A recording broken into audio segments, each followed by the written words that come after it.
Good afternoon, everyone. So, in this lecture, we are going to discuss about the sign and symptoms of mental illness. Sign and symptom of mental illness. So, now we are going to start unit number 2nd of mental health nursing. So, we know nurses work in the various department of psychiatric mental health department. In that, nurse having a various responsibility to work in a psychiatric ward. So, as a nurse, we should know the signs and symptoms of mental illness for providing a better care to the patient, actual care to the patient. So, as a psychiatric nurse, we have to know signs and symptoms of mental illness. We should know signs and symptoms of mental illness. So, let's start.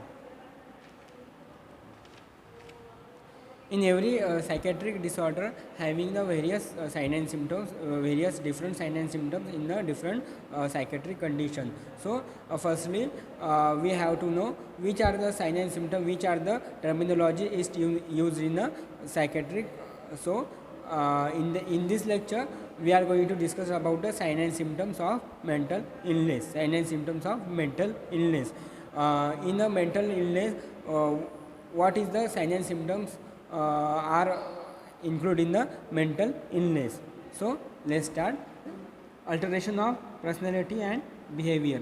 Alteration of personality and behavior. Firstly, we should know the what is the personality.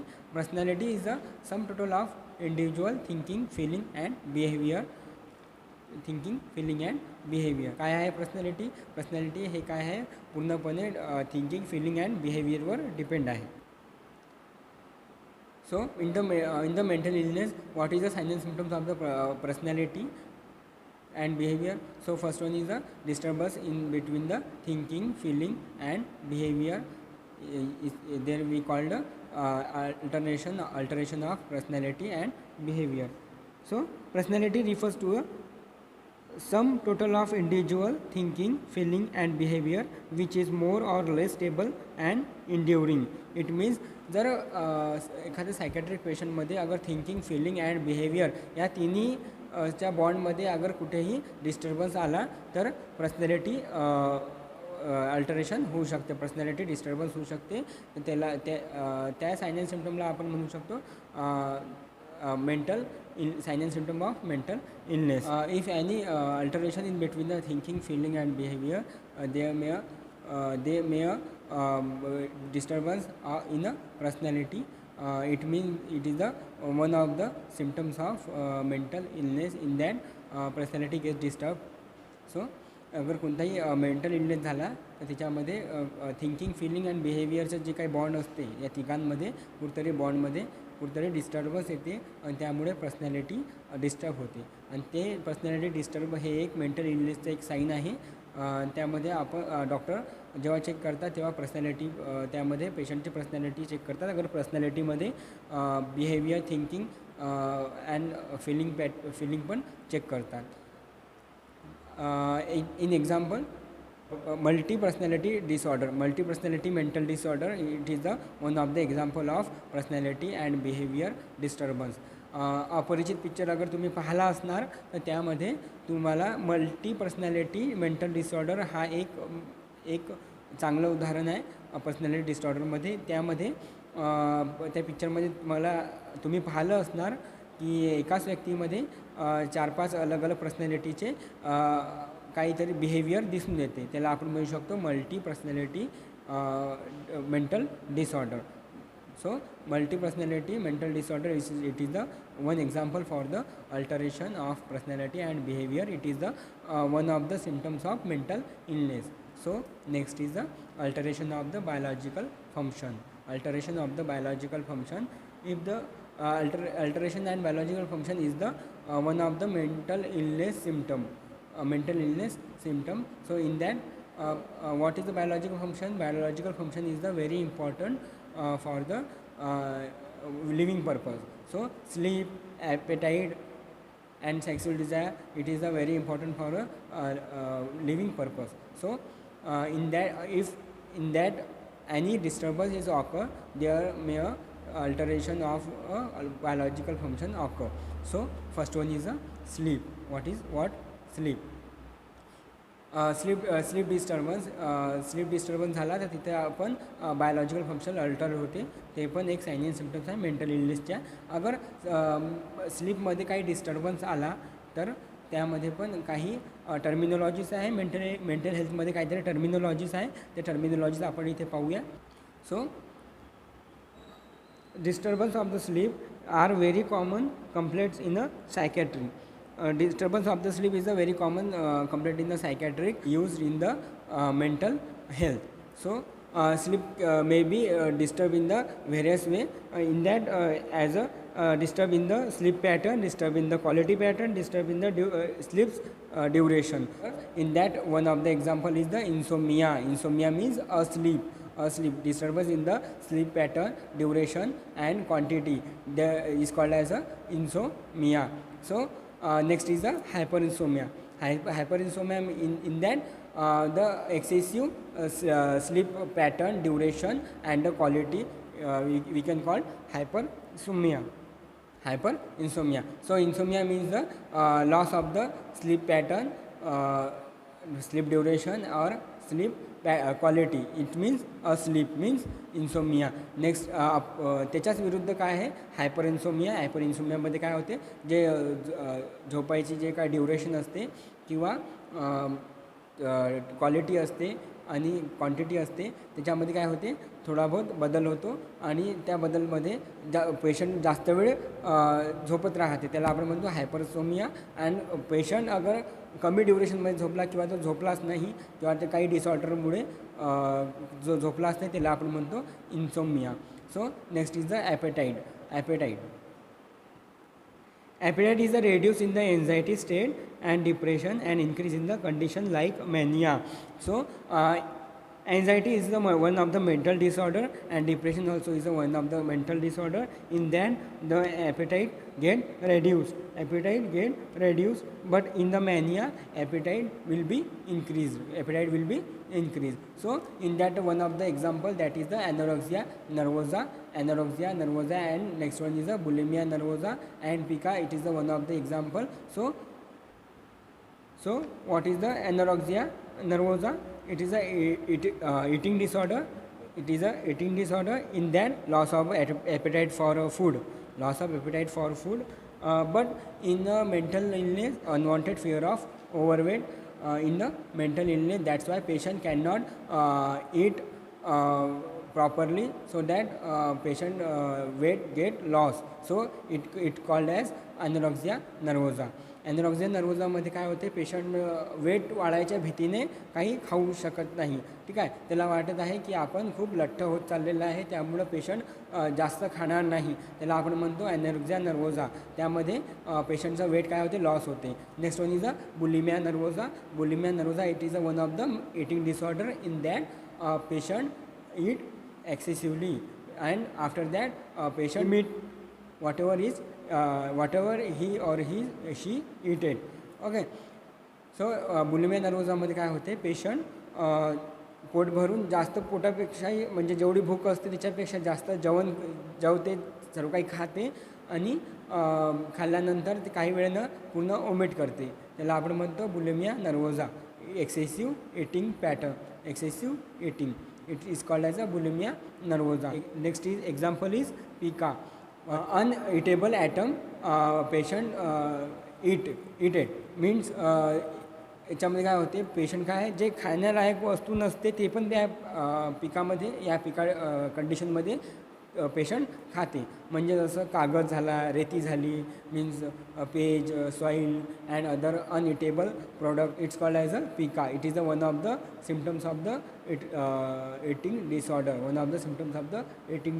It means the alteration of a biological function, alteration in the biological function.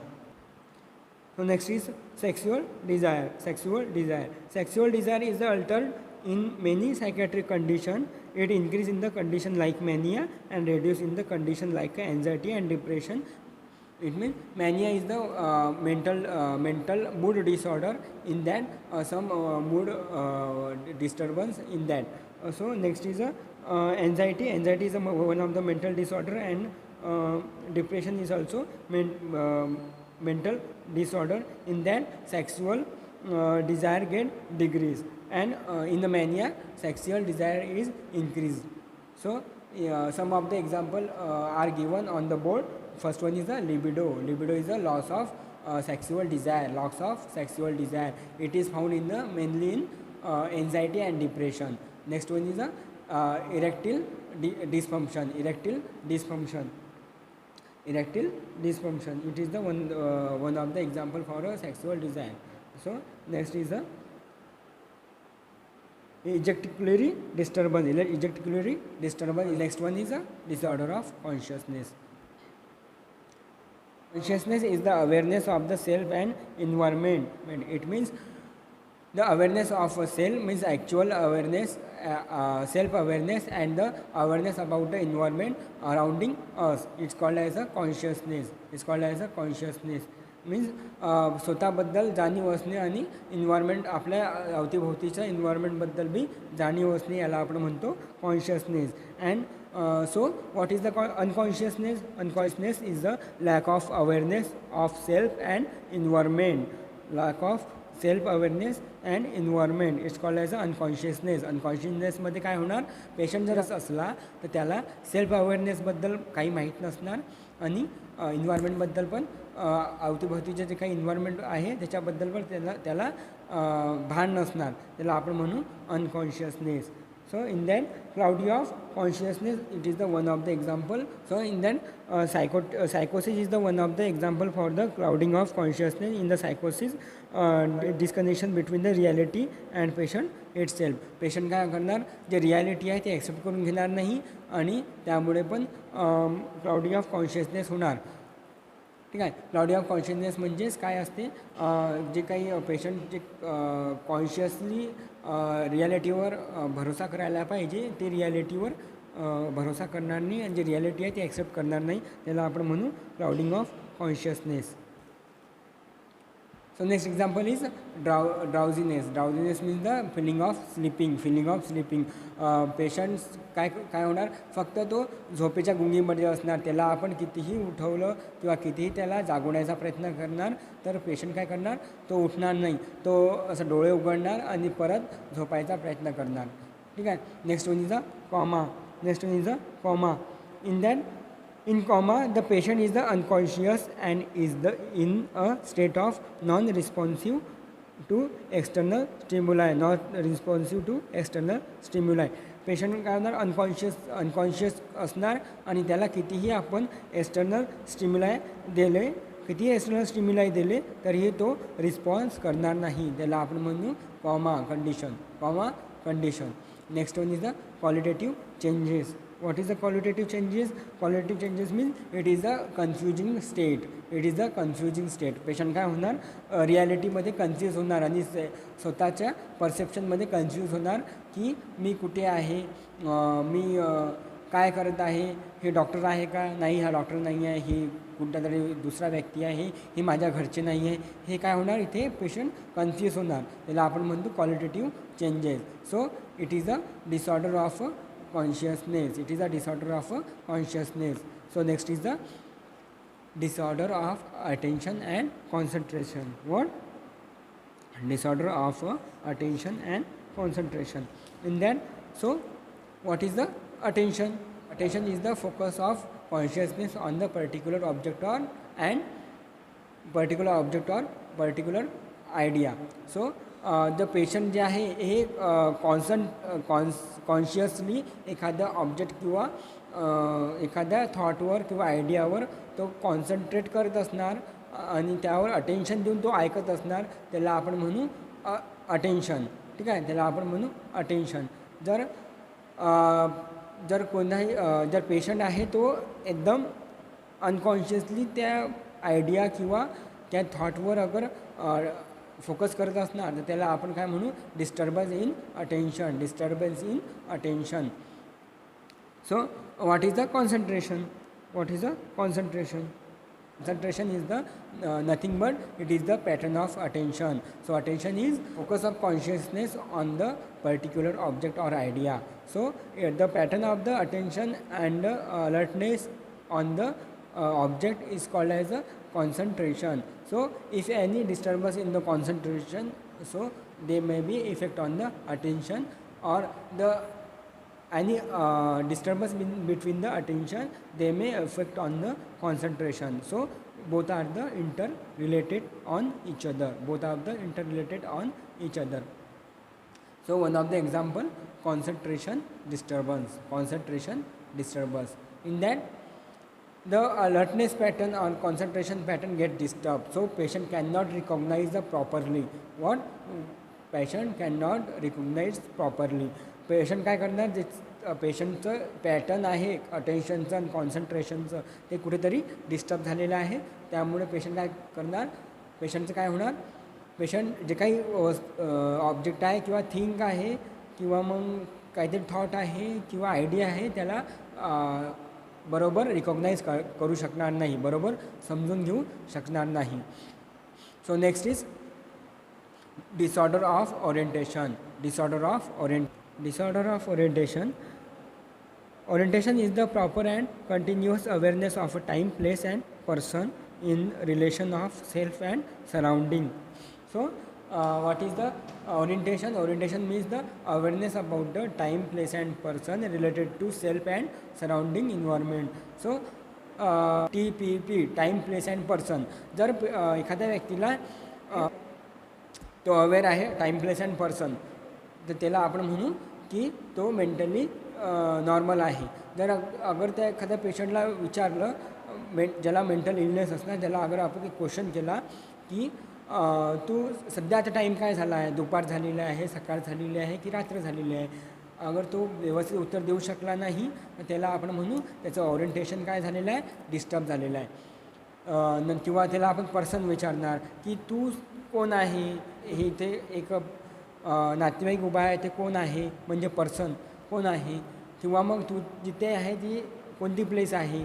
ठीक आहे. अगर तो patient हे सर्व प्रश्न व्यवस्थित समजणार नाही तर त्याला आपण म्हणू कुठेतरी त्याचं ओरिएंटेशन पॅटर्न. ठीक आहे. अवेअरनेस पॅटर्न म्हणजे टाईम, प्लेस अँड पर्सनचं अवेअरनेस पॅटर्न कुठेतरी डिस्टर्ब होत आहे, त्याला आपण म्हणू disorder of orientation. Disorder of orientation example आहे डिसऑरिएंटेशन. पेशंटला टाईम, पर्सन अँड प्लेसबद्दल व्यवस्थित माहीत राहणार नाही, अवेअर राहणार नाही, त्याला आपण म्हणू disorder of orientation. So next is the disorder of motor activity. Disorder of motor activity. In that there are some example are given on the board, that is disturbance in the level of activity. Disturbance in the level of activity means जे काही activity आपण दैनंदिन जीवनात करतो, जे काही आपण रोज activity करतो त्यामध्ये काही प्रॉब्लेम येणार. म्हणजेच त्यामध्ये एक एक्झाम्पल दिलेलं आहे hyper activity. Hyper activity means it is the increase activity level. Increase activity level. The increase activity level, जे ॲक्टिव्हिटी लेवल आहे ते इन्क्रीज होणार, म्हणजेच पेशंट हायपर ॲक्टिव्हिटी करायला लागणार. म्हणजे मी जेव्हा पोस्टिंगला गेलो होतो माझ्या स्टुडंट पिरियडला, तेव्हा मी एक पेशंट पाहिला होता, तो हायपर ॲक्टिव्हिटी करत होता. म्हणजे तो वारंवार असा हात हलवत होता, पाय असे व्हायब्रेट करत होता, असं नाचत होता. तो असा त्याला म्हणू आपण असं हायपर ॲक्टिव्हिटी, त्याला आपण काय म्हणू हायपर ॲक्टिव्हिटी. आता हायपर ॲक्टिव्हिटी हे एक सिम्पटम झालं, पण तो कोणत्या डिसीजमध्ये दिसून येते, तो म्हणजे हायपोमेनिया अँड मॅनिया. हायपोमेनिया अँड मॅनिया हे काय आहे, एक मूड डिसऑर्डर आहे. त्यामध्ये काय होतं, हायपर ॲक्टिव्हिटी होते. त्यामध्ये ते मोटर रिस्पॉन्स आहे ते एकदम हायपर असणार, त्याला आपण म्हणू hyperactivity. Next one is retardation.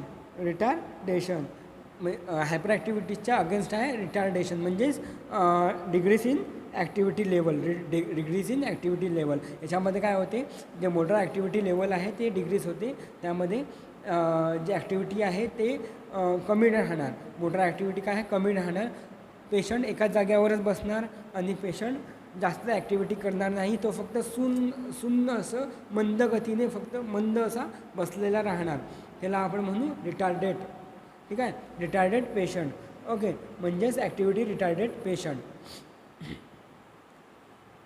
So next is qualitative disturbance. Qualitative disturbance in movement. Qualitative disturbance in movement. याच्यामध्ये काय होते बघा, जे काही स्मॉल ग्रुप आहे इनव्हॉल्युंटरी मसलचा जे काही स्मॉल ग्रुप आहे त्यामध्ये काहीतरी डिस्टर्बन्स येणार आणि त्यामुळे काय होणार, जे एक्सप्रेशन आहे बॉडी एक्सप्रेशन त्यामध्ये डिस्टर्ब होणार. त्यामध्ये डिस्टर्ब होणार तिथं काय होणार, तिथे रिपिटेटिव्ह असं एक मूवमेंट होणार, जसं शोल्ड shivering and lip smacking. Lip smacking means lips घडीघडी लिप्स हलवणे, त्याला आपण काय म्हणू, qualitative changes in movement. Qualitative changes in movement. So this is the example of the disorder of motor activity. So next one is the disturbance of posture and expression. Disturbance of posture and expression. So in that patient get disturbed expression itself by the disturbance in between the motor and muscle. So त्यामध्ये काय होणार, जे motor आणि muscle आहे यामध्ये काय होणार, जे मूवमेंट ॲक्टिव्हिटी आहे ते डिस्टर्ब होणार. त्यामुळे बॉडी पोस्चर आहे किंवा मग एक्सप्रेशन आहे ते डिस्टर्ब होणार. त्याच्यामध्ये काय होणार की पेशंटचे जे बॉडी पोस्चर आहे ते डिस्टर्ब होणार. म्हणजेच त्यांना जे काही नॉर्मल बॉडी पोस्चर आहे ते नॉर्मली राहणार नाही, ते वेगळंच काहीतरी पोस्चर राहणार. जसं कायपोसिस, लार्डोसिस, कायपोसिस हे तुम्ही फर्स्ट इयरला रेड केलेलं आहे. तेच एक्झाम्पल इथे तुम्ही लिहू शकता. So some patient lies with their head raise a few inches above the bed and maintain this posture for very long period. पेशंटचं काय करणार, जे काही बॉडी पोस्चर आहे ते हेड काही इंचेसवर करणार आणि त्या पेशंटला तसंच लॉंग टाईम राहण्यासाठी प्रिस्क्राईब करणार आणि त्याला आपण म्हणतो psychological pillow. So what is psychological pillow? Psychological pillow means it is lies the patient with their head raise a few inches above the bed and maintain this posture for a very long period is called as a psychological pillow. So in a mania condition physician may prescribe for patient. So next is a disturbance in speech. There are some example are given on the board, that is echolalia and phallilalia. Echolalia means it is a repetitive of word or sentence by another person. ठीक आहे. म्हणजेच काय आहे, जर कोणी तो जे काही बोलत असणार, अगर तोच वर्ड पेशंट रिपीट करत असणार, तोच सेंटेन्स पेशंट रिपीट करत असणार, त्याला आपण म्हणतो इकोलॅलिया. मीन्स जर फिजिशियन म्हणणार पेशंटला चेक करताना की ह्या पेशंटला आपण त्या वर्डामध्ये शिफ्ट करू, तर पेशंट ते शब्द लक्षात ठेवणार आणि तोच शब्द रिपीटेडली कंटिन्यू करणार. की कसं ह्याला त्या वर्डात शिफ्ट करा, याला त्या वर्डात शिफ्ट करा, त्याला त्या वर्डात शिफ्ट करा, त्याला त्या वर्डात शिफ्ट करा, असं पेशंट रिपीटेडली सेंटेन्स रिपीट करणार, वर्ड्स आहे काय आहे रिपीट करणार, त्याला आपण म्हणू इकोलॅलिया. काय म्हणू? Echolalia. So what is palilalia? Last word or syllable is repeated. जर पेशंटजवळ समजा कोणी म्हटलं की घे बाबू जेवण कर, तर पेशंट काय करणार, त्यातला लास्ट वर्ड आहे तो त्याच्यावर लक्ष देऊन ऐकणार. म्हणजेच काय, जेवण दे, जेवण कर. तर पेशंट काय करणार, तो लास्ट वर्डच रिपीट करणार, जेवण कर. त्याला आपण काय म्हणू, palilalia. So of the speech disorder palilalia. So next is the disorder of perception. What? Disorder of perception. In that, perception is the meaningful organization of sensory data. In that, some example are given on the board, that is sensory distortion. Disturbance means the false sensation from external stimuli, external stimuli is called as a sensory distortion. So in that some example are there. First one is the hyperesthesia, means the increase the sensitivity. So in the hyperesthesia, there increase the sensitivity of external stimuli. Example: sound appear louder, colors brighter, and pain unbearable. This is one of the example of hyperesthesia. So next example in the sensory distortion is the hyposthesia. In the hyposthesia, they all are diminished. ठीक है. It decrease the sensitivity level.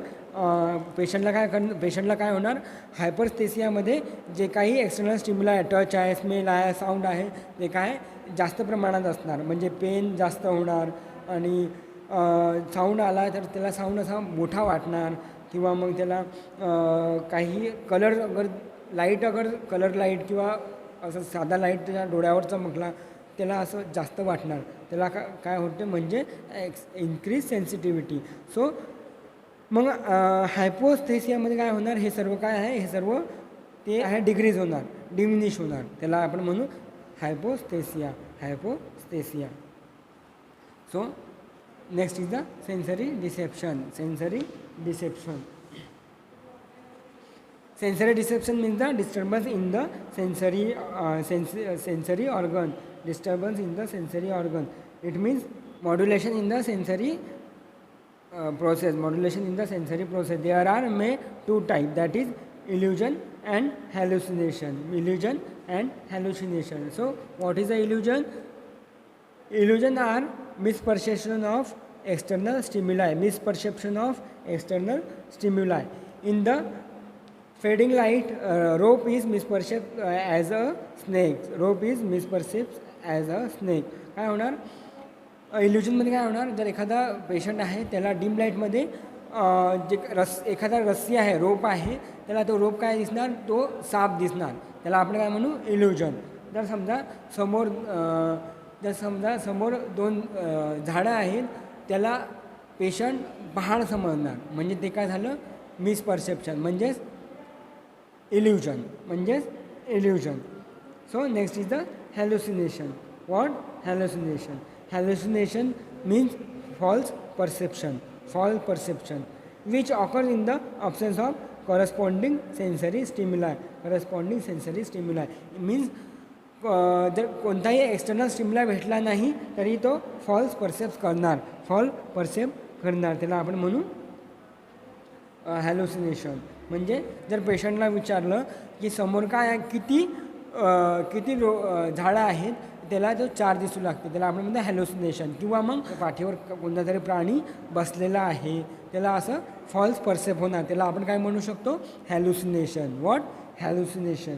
So there are the some types in the हॅल्युसिनेशन.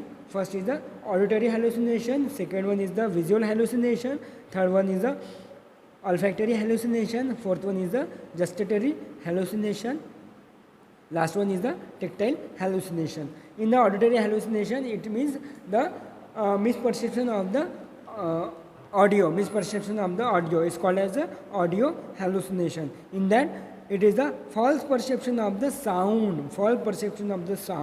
Is called as the auditory hallucination. What? Auditory hallucination. So means as an example जर पेशंटला असा भास होत आहे की त्याला कोणतरी आवाज देत आहे, ठीक आहे, त्याला आपण काय म्हणू, ऑडिटरी हॅल्युसिनेशन. जर तुम्ही कोणत्याही एखाद्या सायकॅट्रिक हॉस्पिटलला गेले तर तिथे तुम्हाला हा पेशंट पाहायला मिळणार. त्या पेशंटला अगर तुम्ही विचारलं की तुम्हाला काय होत आहे, म्हणजे तुम्हाला काय विचित्र काय वाटते, तर तो पेशंट काय म्हणणार, मला विचित्र असे आवाज येतात, असं वाटत आहे की मी राजा महलात आहे आणि मला कोणतरी राजाला जसं बोलवते तसं कोणतरी मला आवाज देत आहे, मी एक राजा आहे म्हणून असं मला कोणतरी आवाज देत आहे. म्हणजे त्याला आपण काय म्हणू शकतो, auditory hallucination. Next type is visual hallucination. False perception in things, shape, light seen by patient and not by other. काही ऑब्जेक्ट आहे किंवा काही शेप आहे त्याचं फॉल्स परसेप्शन होणार आणि ते काय आहे ते पेशंटला दिसणार फक्त आणि बाकीच्यांना दिसणार नाही. Seen by patient not by other म्हणजे काय होणार, जे काही शेप आहे, जे काही थिंग आहे, जे काही ऑब्जेक्ट आहे ते पेशंटला दिसणार पण बाकीच्यांना दिसणार नाही. तर पेशंट कंप्लेंट करत असणार की मला सतत एक माणूस दिसत आहे आणि माणसाची सावली दिसत आहे, एक काळा असा एक थिंग दिसत आहे आणि ते मला अट्रॅक्ट करत आहे. म्हणजे तिथं काय होत आहे, पेशंटला व्हिज्युअल हॅल्युसिनेशन होत आहे. काय होत आहे, व्हिज्युअल हॅल्युसिनेशन होत आहे. त्याला आपण काय म्हणू, visual hallucination. Then next type is olfactory hallucination. It means false perception of smell is called as a olfactory hallucination. Okay, next is the gustatory hallucination. It means false perception of taste. Is called as a gustatory hallucination. Next is the tactile hallucination. Tactile hallucination is also called as a haptic hallucination. Misperception of touch or false perception of touch is called as a tactile hallucination. So next is the perceptual disturbance. Perceptual disturbance means बघा, जे patient आहे त्या पेशंटला time, place आणि person यामध्ये false realise होणार. म्हणजेच काय, फॉल्स डिस्टर्बन्स म्हणजे फॉल्स परसेप्शन असणार. So if the patient recognise the false perception of a time, place and person is called as the perceptual disturbance. So it's not realize the actual time, place and person is called as a perceptual disturbance. Patient काय होणार, patient time, place and person आहे यामध्ये confuse असणार, त्याला परसेप्शनमध्ये काही problem येणार, त्याला आपण म्हणू शकतो perceptual disturbance. Perceptual disturbance. If the patient having the confusion regarding the time, place and person and misperception of the time, place and person is called as a perceptual disturbance. So next is disorder of mood. Abnormal in that abnormal presence. ठीक आहे. जर mood डिसऑर्डरमध्ये अगर पेशंटला जास्त अँगर होत आहे किंवा जास्त एन्झायटी आलेली आहे, ठीक आहे, पण ते इरॅशनल आहे, ठीक आहे, म्हणजे कोणत्याच ऑब्जेक्ट किंवा कोणत्याच आयडियाशी रिलेटेड नाही आहे, इरॅशनल आहे, त्याला आपण काय म्हणू, ॲबनॉर्मल प्रेझेन्स ऑफ एन्झायटी किंवा मग ॲबनॉर्मल प्रेझेन्स ऑफ अँगर. ठीक आहे, त्याला आपण काय म्हणू, abnormal presence.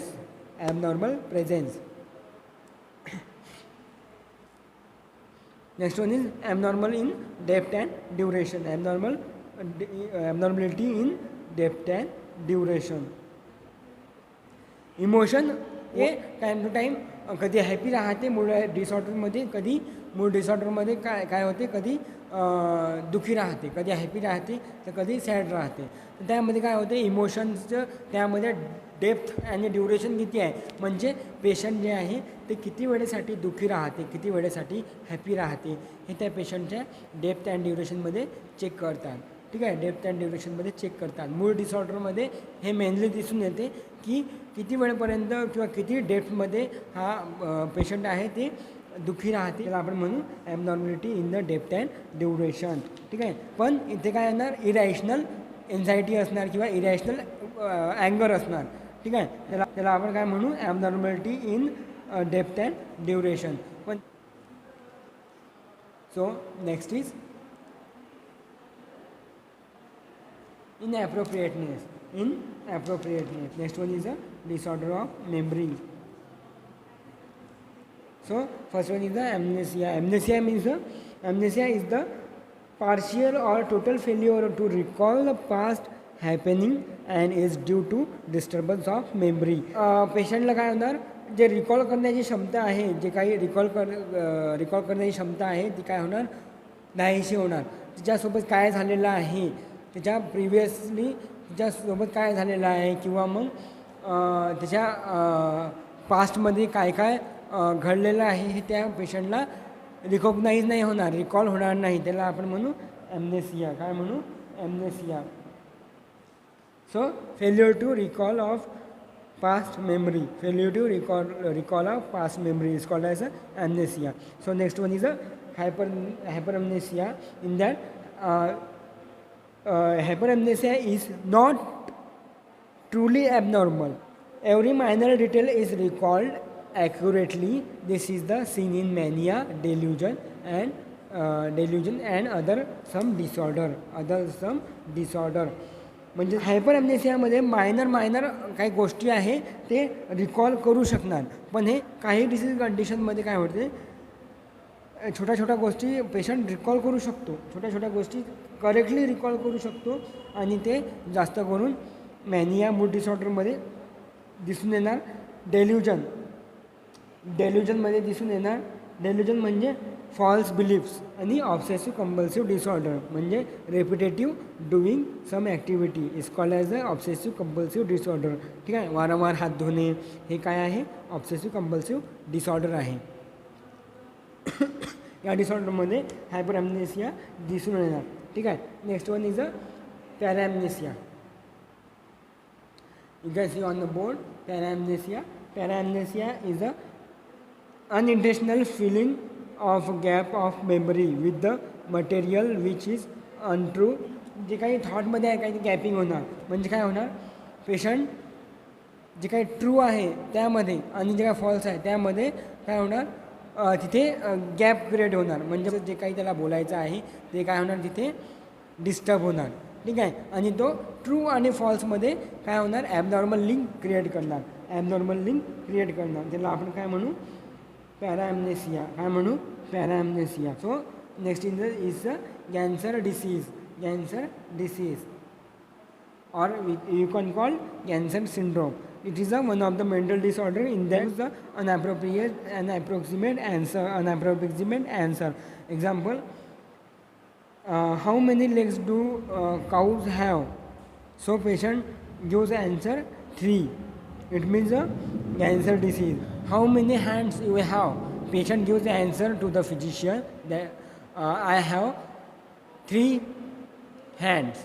It means it is one of the symptoms of cancer disease.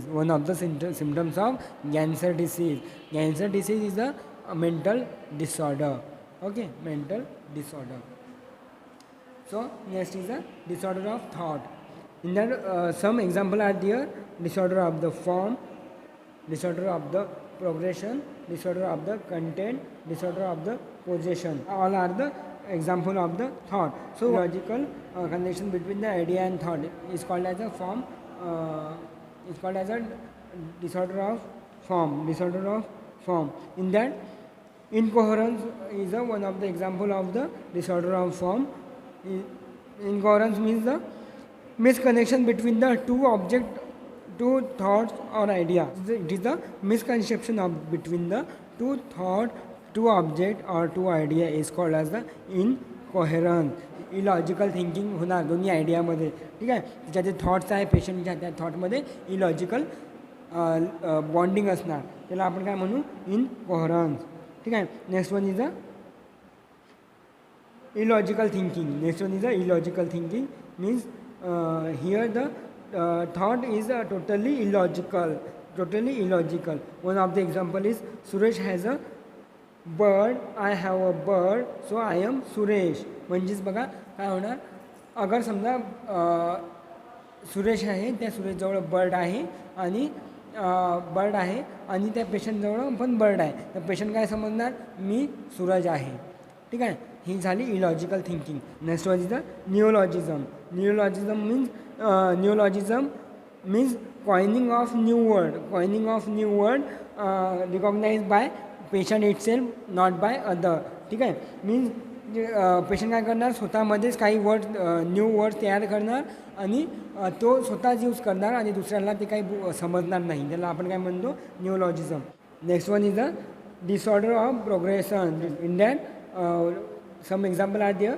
First one is the disorder of productivity, second is the disorder of tempo and disorder of content. Disorder of content means disorder of productivity means the crowding of thoughts and pressure of the speech. Crowding of thought and pressure of the speech is called as a disorder of productivity. Disorder of productivity, in that patient having the so many thoughts but speech are very fastful. Okay, speechवर pressure येणार, तो काय होणार, फटाफट थोडंसं प्रत्येक थॉटमधलं थोडं सांगणार आणि ते थॉट कुणाला समजणार नाही. ठीक आहे, त्याला आपण म्हणतो disorder of productivity. Next one is the disorder of tempo. It is the flow of word and flight of idea. Flow of words and flight of idea. Next one is the disorder of content. Disorder of content, disturbance of thought is called as a disorder of content. In that this disturbance of the thought is mainly found in obsession disorder, phobia disorder and any other mental disorder. Okay, phobia means irrational fear about some object. Okay, and next one is obsession, means the repeatedly doing activity like hand washing is called as a obsession. These all disturbance of the thought are occurs in this disease condition is called as a disorder of content. So in that example is delusion. Delusion are the fixed false beliefs. Fixed false beliefs is called as a delusion. If the patient having the false beliefs regarding the some idea thought is called as a delusion. Is called as a delusion. So next is the judgment.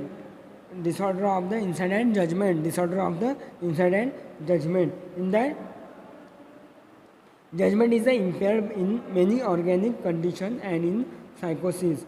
Okay? Psychosis means the disconnection between the reality and patient itself. Means पेशंटला काय होणार, स्वतःबद्दल माहीत नसणार की मला पेशंटला काय झालेलं आहे.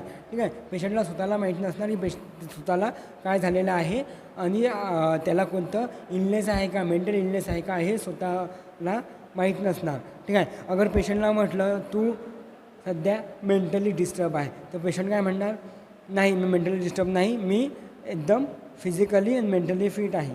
ठीक आहे, तो ॲक्सेप्ट करून घेणार नाही रिॲलिटी. म्हणजेच काय होते, ज्याला आपण काय म्हणू, disturbance inside of patient. Inside of the patient. Inside of the patient is called as a disorder of the inside and judgement. Okay, so यामध्ये पेशंट रिॲलिटी ॲक्सेप्ट करणार नाही आणि पेशंटला कोणती बिमारी आहे, मेंटल इलनेस आहे, तो ॲक्सेप्ट करून घेणार नाही आणि कोणतीही त्याला ट्रीटमेंटची गरज नाही आहे असा तो सांगणार. ठीक आहे, त्याला आपण म्हणू disorder of the inside and judgement. Okay, so in next lecture we are going to start classification of mental disorder. So in next lecture we will going to start with classification of the mental disorder. So, signs and symptoms of mental illness, it is also an important question of MUHS. They may ask for 5 marks. And classification of the mental disorder, it is also an important question. They may ask for 5 marks. So thank you.